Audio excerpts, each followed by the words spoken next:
అసలు ఎవరికి కాదు కదా మీరు, ఎందుకంటే మా సంతానం ఎవరిది? అబ్రహాము. మీరు అబ్రహాము వంశంలో పుట్టిన వాళ్ళు, అబ్రహాము సంతానంలో రక్షించబడిన వాళ్ళ మేము.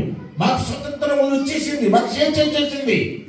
వాళ్ళు అనుకున్నారట ఆ రోజు యూదులు అన్నారట ప్రభుత్వాన్ని, నువ్వు స్వతంత్రం నువ్వు చేయటం ఏంటి, నువ్వు మాకు స్వేచ్ఛ చేయటం ఏంటి, నువ్వు మాకు విడుదల పెట్టడం ఏంటయ్యా, నాకు ఆదుని విడుదల మాకు ఎప్పుడో వచ్చేసిందని ప్రభుత్వం అన్నారట. ఈరోజు మనం అనుకుంటాం, నాకు నిజంగా స్వతంత్రం వచ్చేసింది, నిజంగా నాకు విడుదల వచ్చేసింది, నిజంగా నాకు స్వేచ్ఛ వచ్చేసింది, నిజంగా నాకు విమోచన వచ్చేసింది అని యూదులు ఎలా అనుకున్నారో ఈరోజు నేను కూడా అలా అనుకునేవాడిని తెలుసా.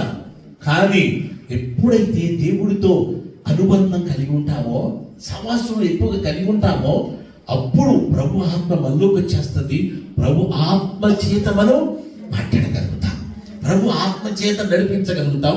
ప్రభు ఆత్మ చేత ఎందరూ దేవుని ఆత్మ చేత నడిపించబడతారో వారందరూ దేవుని కుమారులు. రోమన్ రాష్ట్ర పత్రిక అంటాడు, వారందరూ దేవుని కుమారులట, దేవుని బిడ్డలట వాళ్ళు.